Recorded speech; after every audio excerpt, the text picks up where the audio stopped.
I'm going to tell you, there's free food, but you need to sign up. And I got to back up one thing and said that is compliments of the Pennsylvania Department of Agriculture. That's Lancaster County hemp farmer Steve Groff. But what's he talking about? Where's the free food? Well, it's the Lancaster County Industrial Hemp Circuit coming up in a few weeks. This is the Lancaster Farming Industrial Hemp Podcast. My name is Eric Herlock, and today we are going to hear from the organizers of the Lancaster Hemp Circuit to find out what's in store. We're going to talk to Sarah Mitchell, hemp specialist at King's Agriseeds. Then I'll talk to Dr. Alyssa Collins, director of Penn State University's Southeast Agricultural Research and Extension Center. And finally, we'll hear from Steve Groff, cover crop coach and hemp innovator. But first, a few words from our sponsors.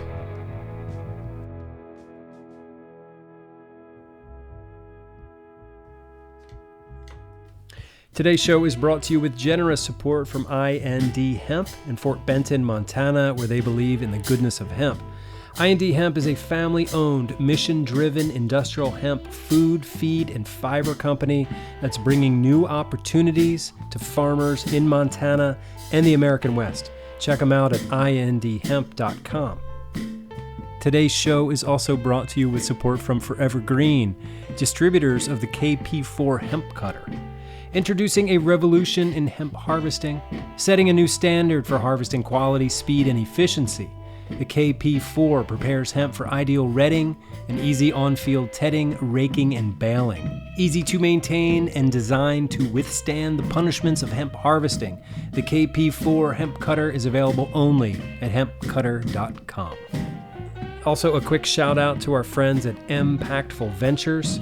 Go to mpactfulventures.org to learn about the meaningful work they're doing there.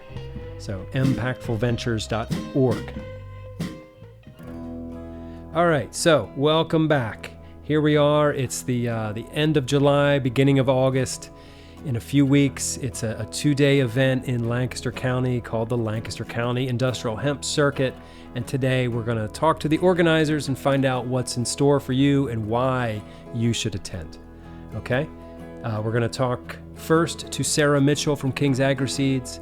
Then we'll talk to Dr. Alyssa Collins from Penn State University. And then finally, Steve Groff at Cedar Meadow Farm. All right, here we go.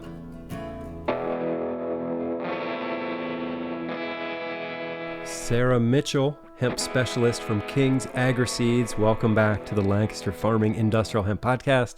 It's great to have you here again. How are you doing? I'm doing so well, Eric. Thank you. Yeah. Glad to be here. Good. Yeah, me too. So we've been talking about it on the show for a few weeks. I know you have been in planning stages for months about this, but we're leading up to the Lancaster County Industrial Hemp Circuit, right? And this is a two-day event coming up in August 20th and 21st. And we're going to talk to Steve Groff and maybe some other people involved in the event on the show today. But I want to talk to you about that first day, because it starts at King's Agriseeds at the research farm in Christiana, Pennsylvania, Lancaster County, the heart of Lancaster County. Oh, I've already said too much. Sarah, tell me about the Lancaster County Hemp Circuit. You know what? I feed off the enthusiasm and the passion, and that is really what I think everybody who attends will feel the pulse of the industry. And it is beating, and it's a strong beat. And that's what I love about my job, and that's what I love about this event. So yeah, and in fact, that's kind of how it got started. Is last winter, Steve, I was looking around for any hemp events to attend locally, and it was like there Crickets. weren't very many. Yeah, nothing. Yeah. Nothing. And Steve said, let's have our own. And I said, excellent, let's go. And we have traditionally had our King's Agriseeds Field Day in conjunction with the Penn State Field Day, because we've got some key people coming in on flights, and to make the most of their tickets, we have just pulled this together and tried to maximize everybody's time. So For years We've now. always- You've done this for several years, having Yes. the Kings Field Day the same day as the Penn State Twilight Walk, which is neat to Right. go there at night. So yeah. It is. It is. It is. So yeah, and I said, Steve, are there any events? And he said, let's create one. All right. And so we got on board. We started planning in December of all things. And Alyssa Collins and Harrison Fritz from King's, Steve and I got on a phone and said, all right, let's make this happen. And sure enough, it is just a few days away, and it's just an action-packed program for 2 full days. Yeah. Cool. Well, it's not that soon. I think we have 3 weeks, 4 weeks, maybe. I guess from my perspective, Yeah, it's like right around the coming corner. fast. But I'm trying to slow things down a little bit. So we are recording this today on July 31st. So yeah, we've got 21 days until this happens. So that's exciting. So yeah, the drum beat, it's getting louder. So I love this event. I love that it's, you're going to 4 different farms over the course of 2 days. It just seems like really a valuable event for people. So why don't you tell us what's going to happen at King's Agriseeds on that first morning, August 20th? Okay, so it's called the circuit because we actually have 4 different sites, and they're all in a radius of Lancaster City. So we're going to be traveling from one to the next, beginning with our King's Agriseeds research farm down in Christiana. And at that field day, that's an outdoor event field day, we have 28 varieties to show off from several different continents, all by breeders who are who either offer certified seed varieties or are breeding for certified seed varieties. Eric, I have 7 numbered varieties and 1 from one breeder and 1 to be introduced variety from another breeder.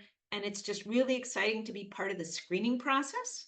So if people want to see the future, it's at every one of these locations, starting with King's Agriseeds in the morning. So before we move on from the field day and talk about the rest of the day's events, will the seed breeders be in attendance? Because you mentioned all of these different varieties.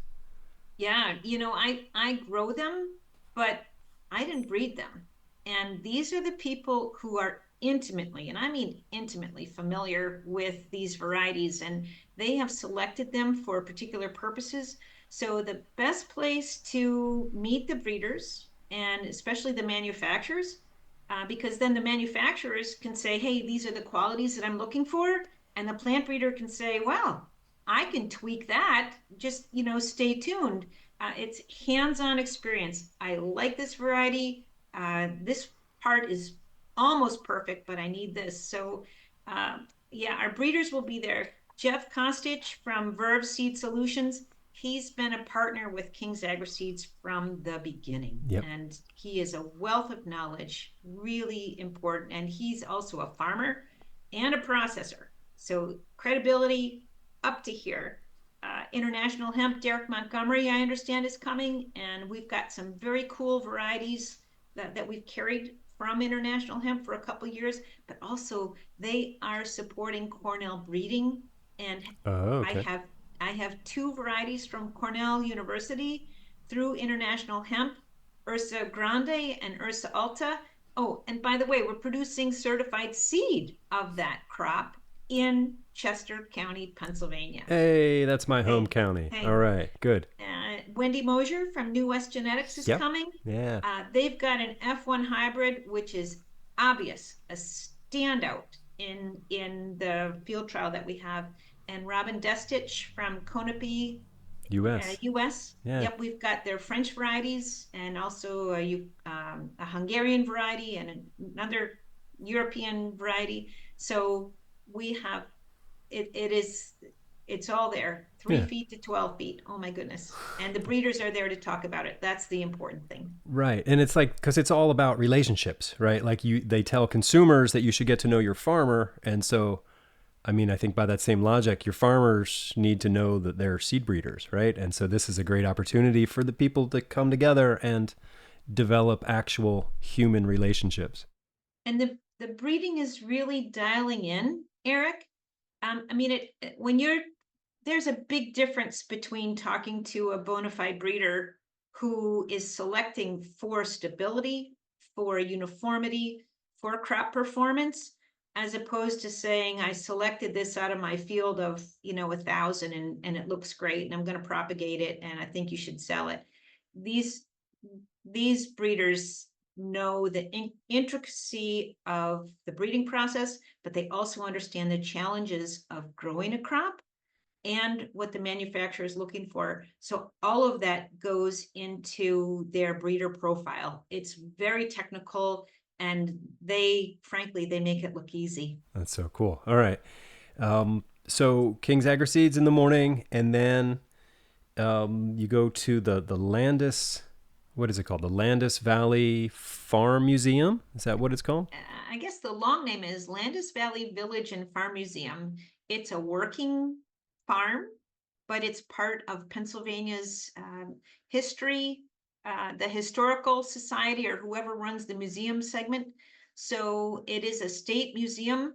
They're typically closed on Tuesday, but they are opening just for us, because we are farming related and they really want to cooperate. So it's been great to work with them. And Eric, the beauty of meeting at the Landis Valley Farm Museum is that they have history of farming from the 17 and 1800s collected by the Landis brothers. Right. And so you'll see old technology, some of which is currently employed in the cottage industry. And some of this equipment may look pretty familiar to people, but we've got history there. Les Stark, our own hemp historian, is going to be there. He's going to be decorticating hemp with a brake and spinning tales about hemp in Lancaster County. Will he be wearing his period costuming? I didn't ask him about clothing because I get a little nervous when somebody says to me, "Hey, Sarah, what are you wearing?" So, so I didn't ask. But we also have 6 hemp entrepreneurs from Pennsylvania, and these are businesses that are actually generating revenue from hemp. And so these are people who are not just talking about making it happen, but they're actually making it happen. Can you run down that list real quick of who those 6 entrepreneur speakers are? I sure can. I would be remiss if I didn't highlight King's Agriseeds, Tim Fritz. He's been on board since the beginning. And his vision is really about the future of agriculture. So adding a new revenue stream with a nutritious food like hemp seed, or providing a fiber like the hemp straw, as well as the great things that hemp does for the soil. That's what he does. Herb Grove. From Brush Mountain up there in Center County. Brush Mountain Bison, and he's going to bring some food with him, so stay tuned for that. Okay. But hemp, Herb and his family have been growing hemp since 2019. I was just up at his farm yesterday. He's got one of those test varieties, which looks incredible. So he's going to be talking about getting started in hemp. He's had a whole lot of hurdles to get around, and he'll be talking about his journey. Thomas Phillips, he's from Doylestown Hemp, and Thomas just has a real passion for providing housing, affordable housing in urban areas using hemp products, and all of the benefits that it has for the people who live there, but also for the farmers who can then grow a crop that stays right here locally. So he's very, very passionate about that and pretty creative. He is a protege of Cameron McIntosh, by the way, at Amerishan. I feel like all of us are proteges of Cameron McIntosh somehow.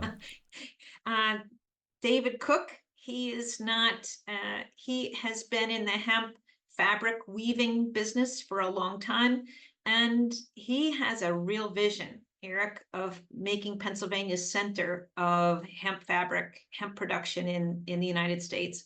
And he's been weaving hemp fabric, 100% hemp fabric or blends for quite a while, but he can't use it with Pennsylvania hemp because we don't have the infrastructure. We don't have any, right? But I feel like this is our last summer of not having processing capacity in Pennsylvania. Well, there's my prediction. Next year, we're going to have something. Yeah, stay tuned. There are a couple more people. Mark Green from Think and Grow Solutions. He is making protein powder from hemp in order to provide nutritious food to people across the globe, really. He also has a passion for highly nutritious food. And then finally, Dan Suma, he's batting cleanup for us. Dan Suma from AgriHemp Industries and Laurel Materials. He straddles both the CBD space and the fiber space. Mm-hmm. So he's been working with multinational companies for cosmetics and CBD oil. And now he has put his talents into patenting a product made from hemp as a critical component for graphene. So, Oh, and if okay. people don't know what graphene is, and I have to say I had to ask him, it is a superconductor for electricity. And this will be used in batteries and in all sorts of electronic applications.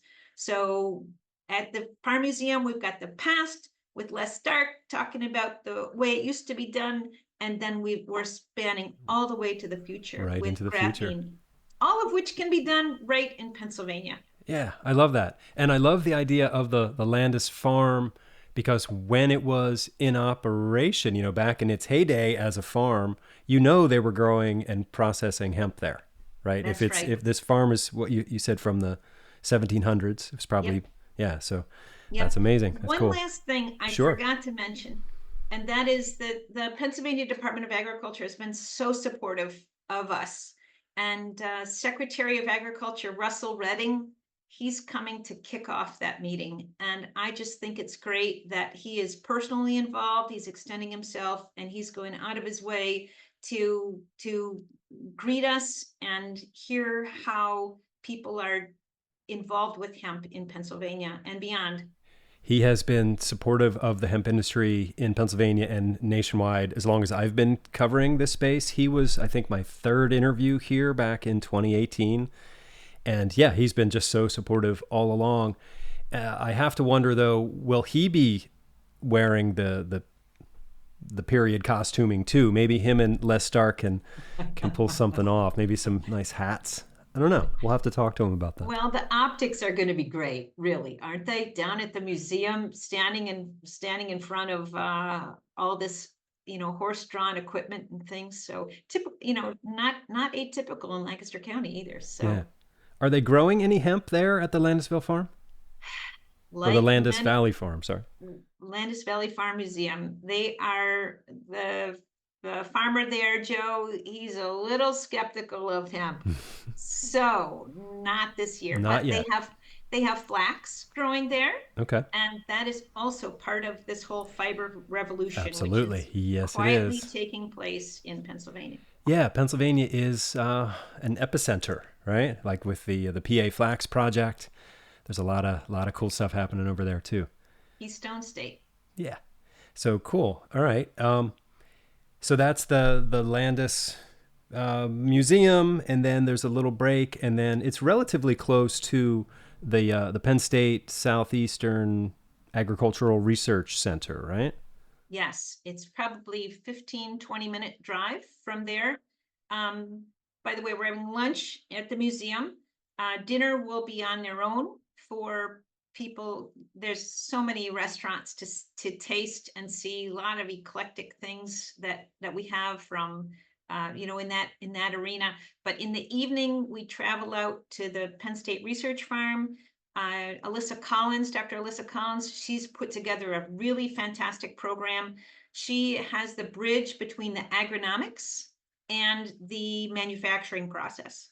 So they are testing over there different production methods as well as varieties. She has a variety trial over there too. And she has also brought in research scientists from Penn State and Rutgers to talk about the qualities that the hemp plant can provide for manufacturing purposes. So we've really got it all. We've got it all from the agronomics all the way to the processing. Oh, I should mention Tarik Chatterjee from Natural Textile Solutions. He is going to be talking about what it takes to manufacture fabric from hemp and from flax. Cool. Okay. And we've been waiting with bated breath for him to make a public presentation. So I am anxious to hear him for sure. Yeah, I've been hearing his name all over for years now about fiber processing in Pennsylvania, in the Lehigh Valley. And I have met him once or twice at, field days here and there. And yeah, I'm curious. I'm curious where he's going to lead us. Well, we've been working with the processors in order that we grow the right varieties. And Tarot is one that I've been working with for years in order that when they're ready to go, our farmers have the right qualities to deliver. Cool. All right. And then, so people who are traveling from out of state or from further away in the state, they'll be staying over, most likely in Lancaster County. Can you talk about any sort of accommodations, or is there like a hotel with a block of rooms? Yes, we do. There is a block of rooms reserved at the DoubleTree of Lancaster, and there's a code that you need to have. It is called the Lancaster County Hemp Circuit. If you have trouble, just call the desk there and mention Lancaster County Hemp Circuit or Cedar Meadow Farms, and you will get a reduced rate. And that's as long as the rooms last. And it's peak season in Lancaster County, one of the best places for hospitality in Pennsylvania. So got to sign up soon. Right. Okay. And like you said, it's limited seating on Tuesday for the hotel or for the museum. So people need to get on this. And there's a lot of great reasons to come to Lancaster County, above and beyond the hemp circuit. Yes. So maybe people should consider, adding a day or two to their travel plans, maybe spend the whole week here, right? We could. Lancaster is pretty central. We've got President Buchanan's home site. Maybe not a terrific president, but boy, that is a great place to visit. We've got live theater downtown Lancaster. If you want to have home cooking served family style, we've got all kinds of places in Lancaster County. The museum is really a gem. And even though there's limited seating for that Pennsylvania Hemp Entrepreneur presentation, the rest of the museum is open. And it would be a shame to come this close and not find one of those little known secrets about Lancaster County. Yeah. That would be one of them. Cool. So we're a really prime place. Hershey Park, if you like amusement, if you got little kids. Have it all. Yeah. Philadelphia is not too far. There's some great history down there in Philly. 90 minutes. We're 45 minutes from Gettysburg. We're 90 minutes from BWI if you're flying in, and Philly too. So all kinds of things. Center City, Philadelphia, baseball, Phillies. All the things. I feel like I'm going to hear the theme music from the Pennsylvania tourism commercials. I don't know. You've got a friend in Pennsylvania.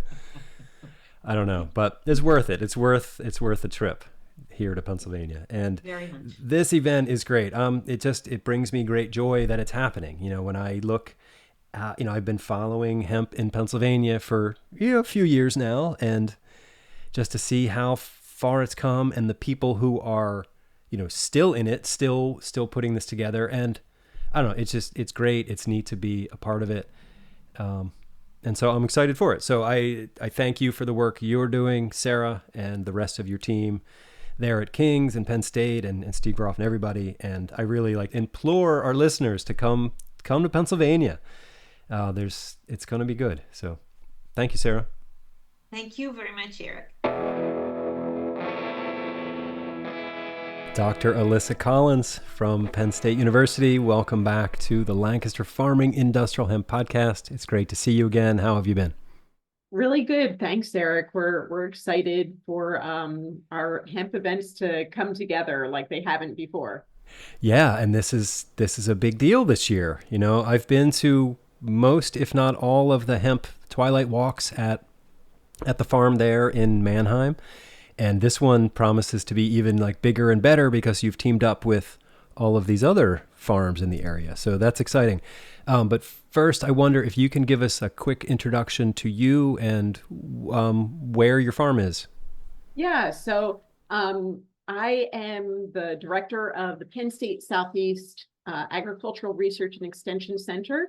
And so this farm is in the northwestern part of Lancaster County. It's really right in the heart of the really productive region of Pennsylvania. And so that's why Penn State has a research farm here, because if you're not growing here, you might as well not be growing in Pennsylvania. Yeah, it's the epicenter of farming in Pennsylvania for sure. That's right. Yeah, cool. And then we've heard from Sarah Mitchell about the events earlier in the day on August 20th.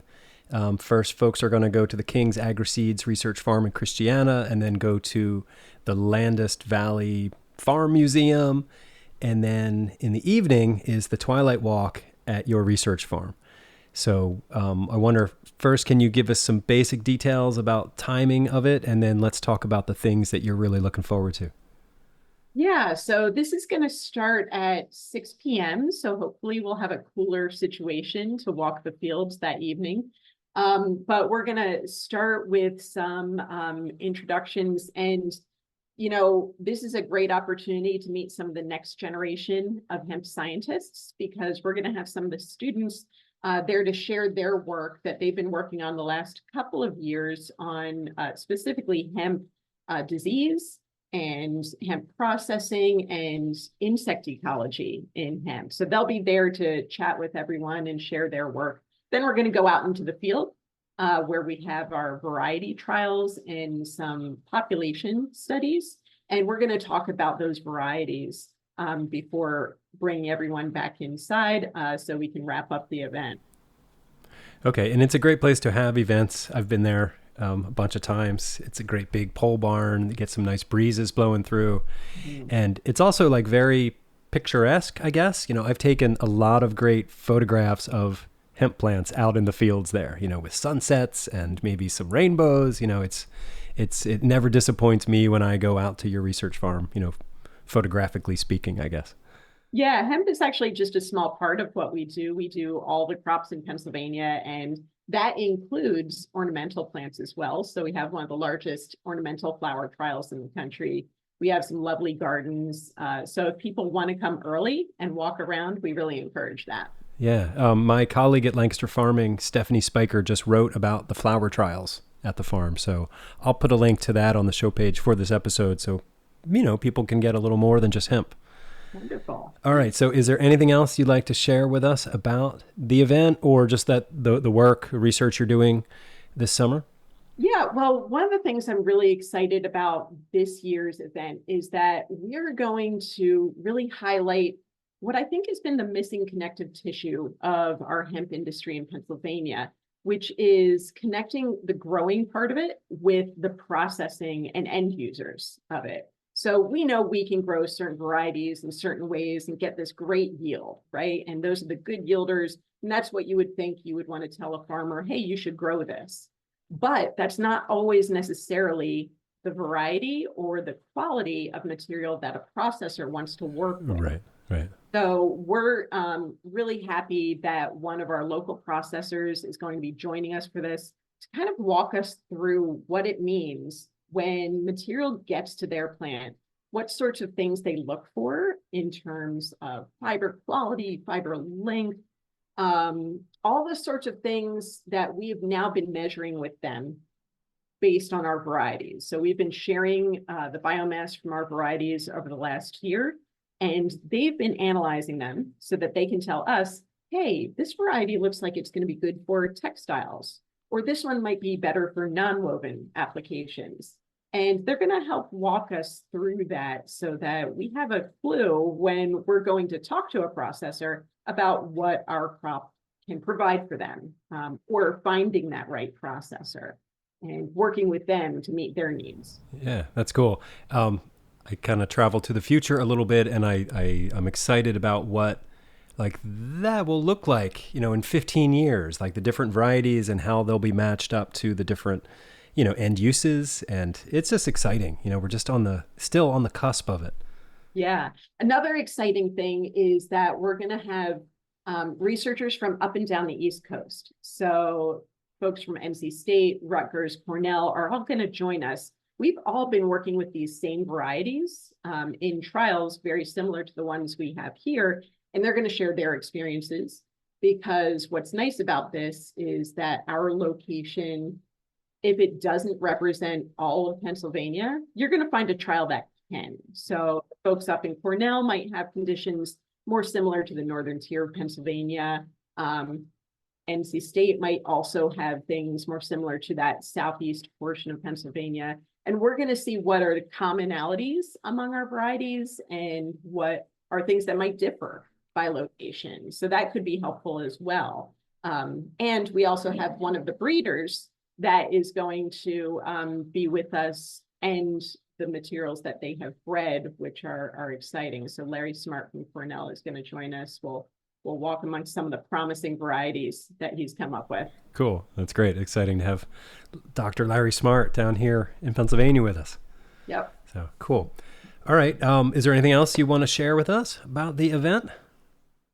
I think that it's just going to be a great opportunity to see I think we have over 40 varieties represented across these 4 locations that we're going to be visiting over the course of these 2 days. And so there's going to be something for everyone.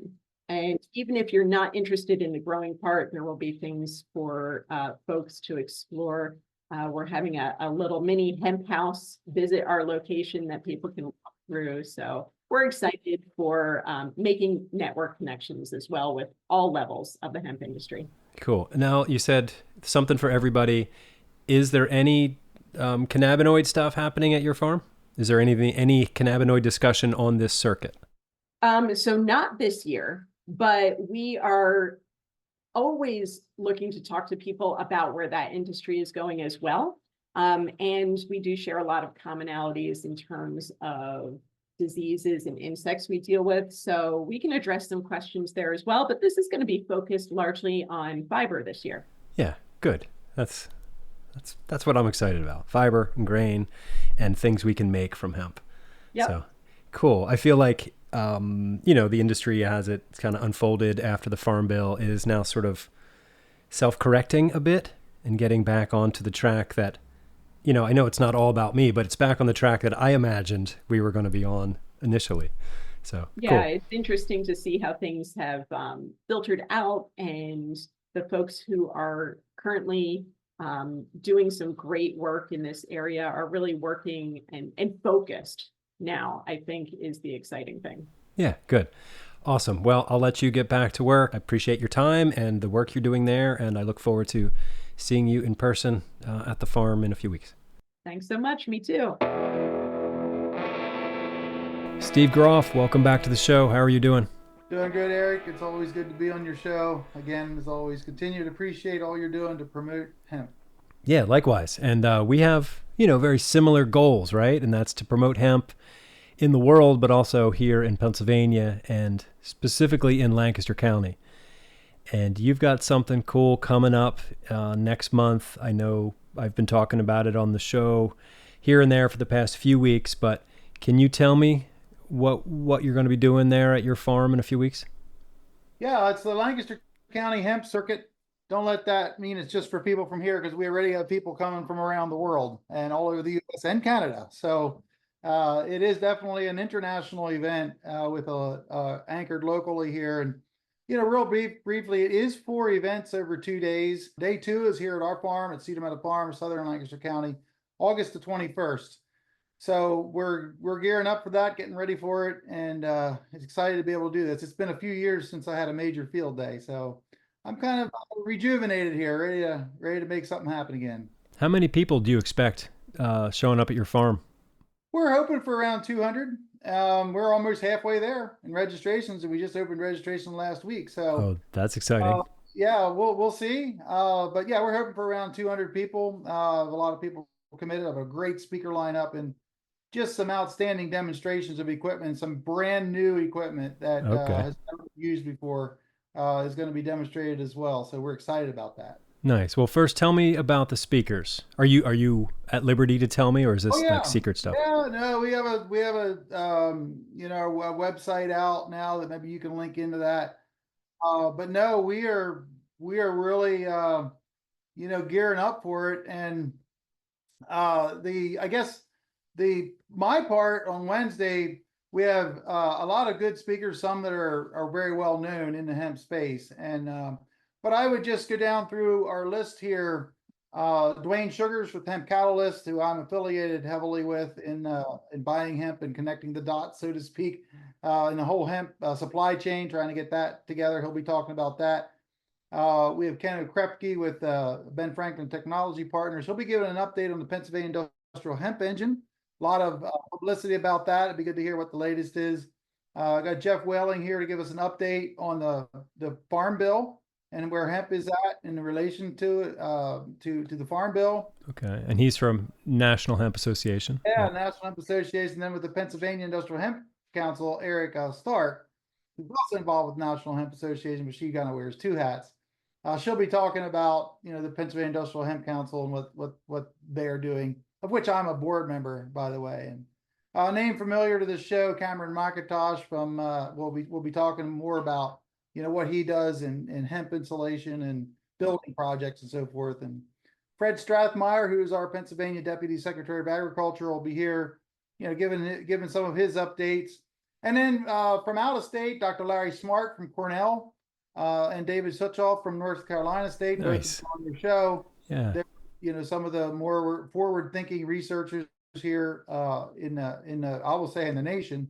We also Dr. Ron Kander from Thomas Jefferson University, who is down there in Philadelphia, and they are actually looking at a lot of research in hemp. We're working with them in some research, but into the textiles. Can we bring textiles back? Can textiles be revived? We have David Cook from Tuscarora Mills is going to be here. He's right here from Pennsylvania, and he has a strong vision and passion to bring textiles back to Pennsylvania. And then from California is Lawrence Serban, who is with the Hemp Traders. He's been involved with hemp for over 30 years. Right. And one note of his is he actually grew the world's tallest hemp plant. Like it's about 25 feet tall. So right, yeah. You can talk to him about that here at the field day. And also my friend from Poland, and I always butcher his name. I think you know his name better than Maciej Kowalski.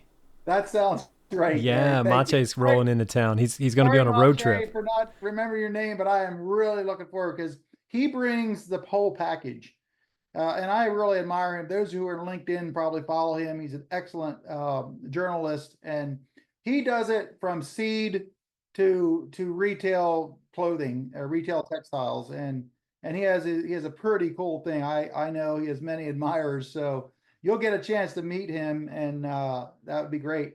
So we have a few other people that are pending coming there. Well, I'll mention Les Stark, who's a hemp historian, probably knows more about the history of hemp here in Pennsylvania than almost everybody. And we have that Hemp House on Wheels. Some of you heard about that. Some of you seen it, just to get a little idea of what it looks like using hemp in the building materials.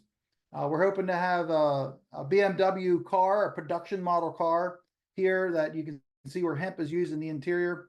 And there's just a lot of things that are still pending. And I don't, I'm not exaggerating. We've got a bunch of cool things I don't want to share until they're factual. But okay, yeah, pretty cool things I think that are coming up here as well. Nice.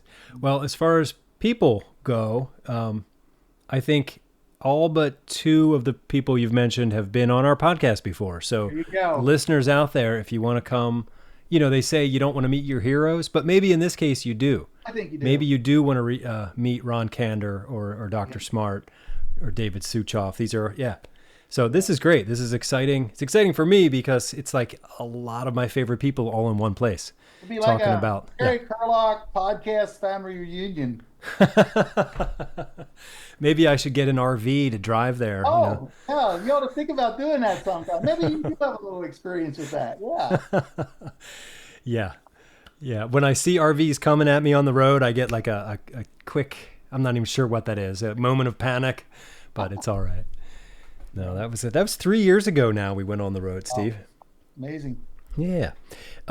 But anyway, back to the event at Cedar Meadow Farm. And your farm is a great place for field days. I've been there at a bunch of them. And Yeah. Are you going to do the like the cover crop soil demonstration? So we're some of the demonstrations we are gonna, speaking of that, we're gonna have a soil pit where we dig a hole in the ground in the hemp field. People always talk about, oh, hemp is great with roots good and everything. Well, okay, well, you never see it. Well, we're gonna be able to show it. So we have Dr. Ray Weil here from the University of Maryland, who's very experienced in the soil pit, and he'll show you things that nobody will ever see, simply because he knows what he's looking for. And it's more than just roots, by the way. So I've done many soil pits over the years. They always seem to be more than meets the eye, literally. So it's not directly related to growing hemp, but yet it is. Because when farmers understand, when people understand how this plant grows and can see the underground, it's very compelling, and I'll just say very interesting. So yeah, we plan to no-till plant some cover crops. Just so people can see the no-till planting in option, because that in operation, because that's what I do. I'm a regenerative farmer, and we'll touch on some of that. But if I can tell you, Eric, some of the other demonstrations we're going to do, maybe one of the coolest things is hopefully tomorrow we will have our maiden voyage of our 4-bar hemp cutter. So it's 4 bars that we got made locally here. And we'll be able to cut, 12 feet hemp and cut into 4 sections and make it manageable, then to windrow and dry it out and so forth. Where did you get that made? So it's based off of there's 3 main companies. Mm-hmm. I guess you'd say 4 if you count us. The cutter bars themselves are ESM. It's cutter bars from Germany. They're a double sickle. Okay. Some may be familiar with that. It cuts hemp like a hot knife through butter. Yeah. So I&J Manufacturing here locally is a dealer for them. And so they provided some of the mechanics around it. They provided, of course, the ESM cutter bars.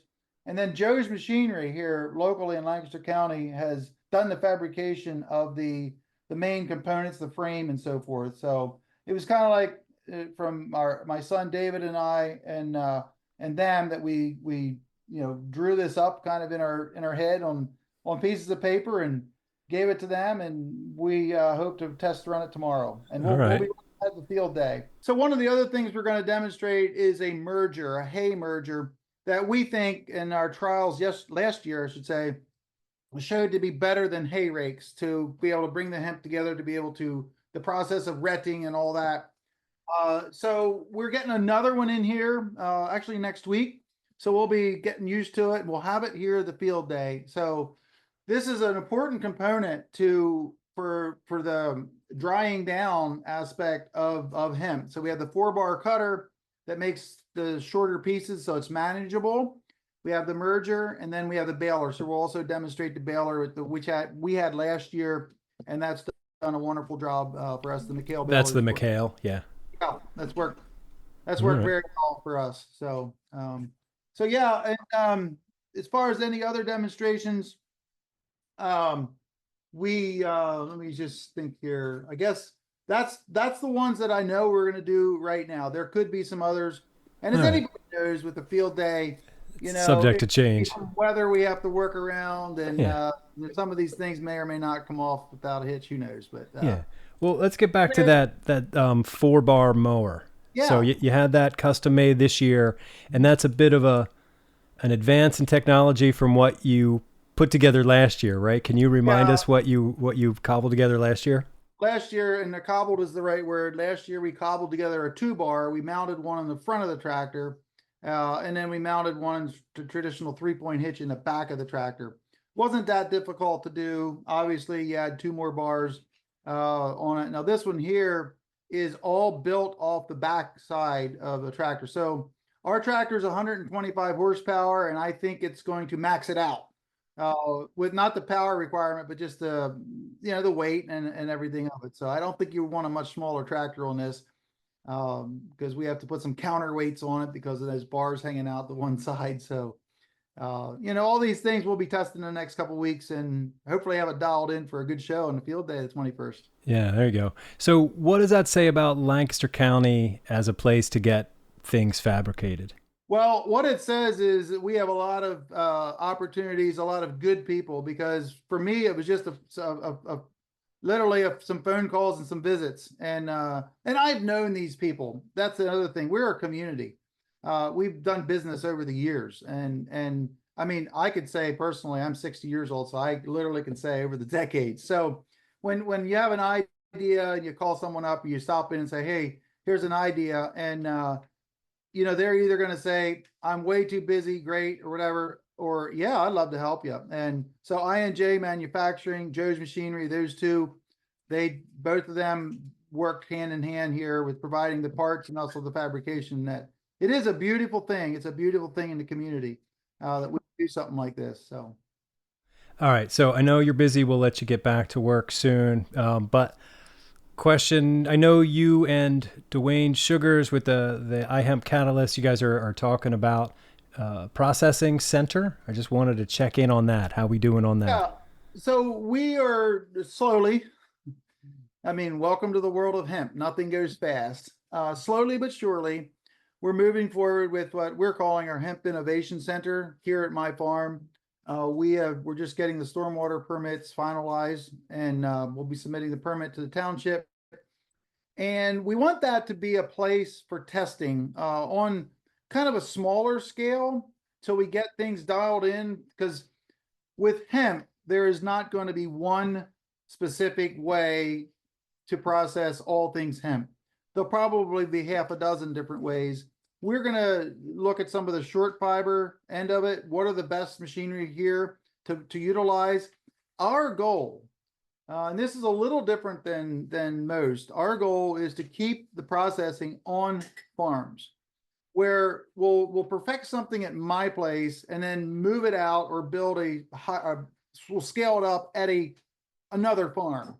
That farm can become a hub for several farms that grow hemp around it. So instead of building a $30 million facility, we hope to be very reasonable. Then farmers could capture that income stream, could manage it, or what have you. So I am not going to become a processor here at my place. I will be processing in the context of prototypes and again, I'll use the word cobble together different machinery. Then we'll move it out and set it up somewhere else, and then we'll maybe try another aspect. We have a whole lineup of projects that we have to do here over the next couple years. So yeah, cool. It's exciting times. Right on. All right, getting back to the Lancaster County Hemp Circuit. I know I said that was the last question, but this will be the last question. How did this come together? How did you end up hooking up with King's Agriseeds and Penn State? And yeah, just, I don't know, is there a story behind it? There's a story. Last December, Sarah Mitchell and I were talking, and we were like, are there any hemp meetings going on this winter? And I said, I haven't really heard of any local. So that kind of led to discussion. Well, we should have a field day. And so King's Agriseed and Penn State at Landisville, Pennsylvania, their research station there last several years have been doing a field day where it's at King's Agriseeds in the morning, and then in the evening it's over at Landisville Research Center at Penn State. So we thought, well, let's just make 2 days out of it, and hence that's how the idea was born, that we stick to that schedule there. We added another stop at Landis Valley Farm Museum in the afternoon of the 20th, and then all day here at our farm the 21st. Cool. So that's the brief version of how it all came together. Good. Well, it sounds like it's going to be a great event, and people can register for it at your website at stevegroff.com.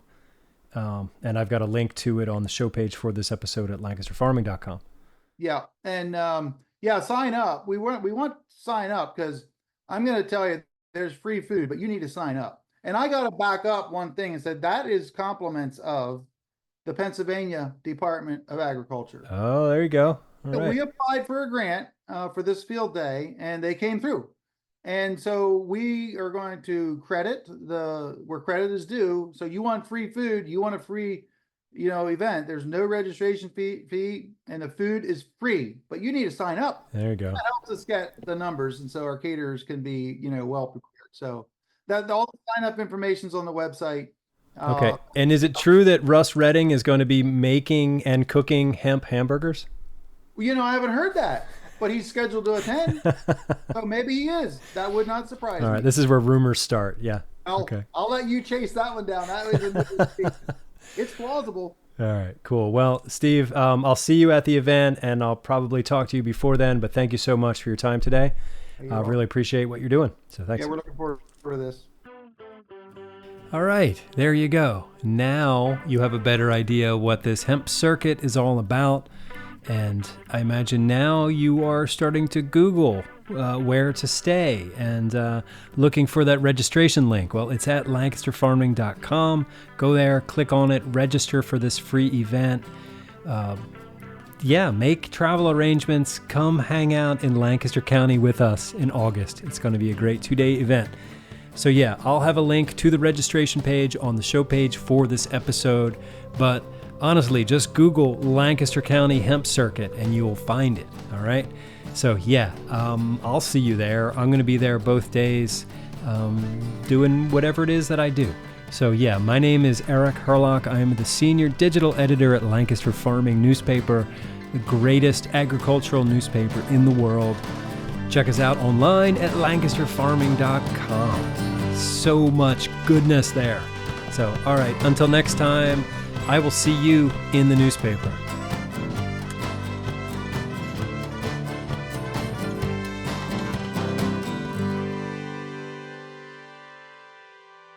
Industrial Hemp. This episode of the Lancaster Farming Industrial Hemp Podcast is copyright 2024 by Lancaster Farming Newspaper, part of the Steinman Communications family. Today's show was written and recorded, edited, and produced by Eric Herlock, with some web production help from Candace Wiersbowski. Thank you.